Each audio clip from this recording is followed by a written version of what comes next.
Hello and welcome to the short Vort on Parshas Vayishlach.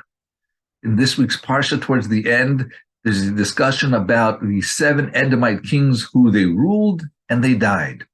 It concludes, and Baal-Hanan ben Achbar died, and in his place ruled Hadar.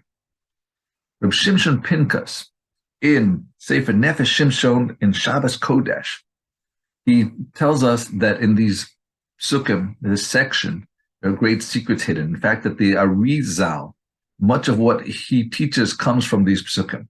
The question is, why would such exceedingly holy matters be hidden in psukim of mundane history of gentile kings?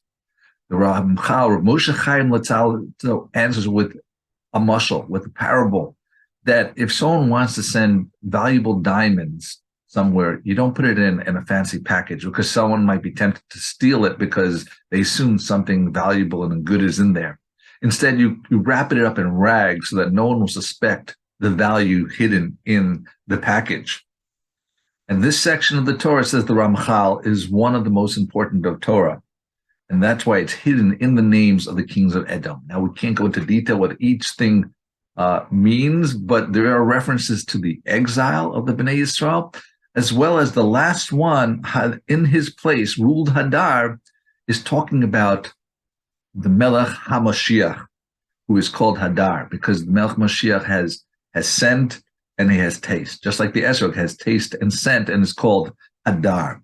At the end of days, Mashiach will rule. However, the commentators ask, how could this Hadar be Mashiach, where in Divrei Hayamim, Ezra there says that, and Hadar died. Mashiach can't come if he died. So the Mari Saruk, who is one of the Talmidim of the Arizal, answers that Moshe, who wrote, and in his place Hadar ruled, but doesn't say that he died.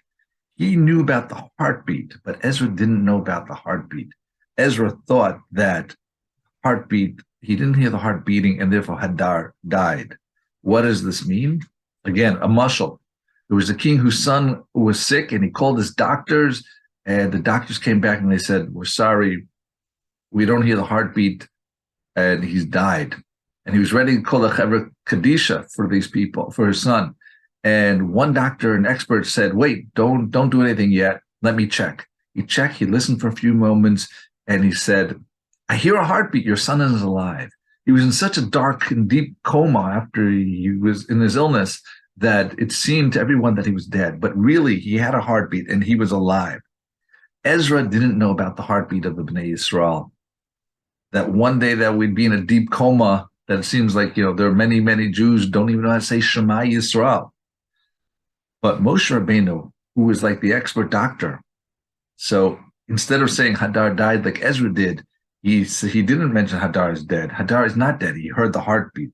So what is the Hadar? What is, Hadar means beauty. What is the beauty of Judaism? Today, the problem is that today we're missing that Hadar.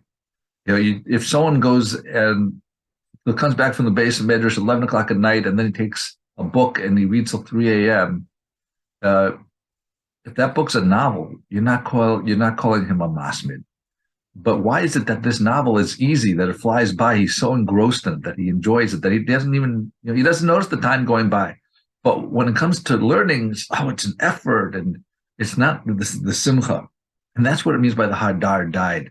In past generations, the Jews enjoyed the beauty. They had the simcha and the joy of Yiddishkeit and doing the mitzvahs. Today, says Rabbi Shimshon PIncus, we do mitzvahs in many ways better. We learn more Torah.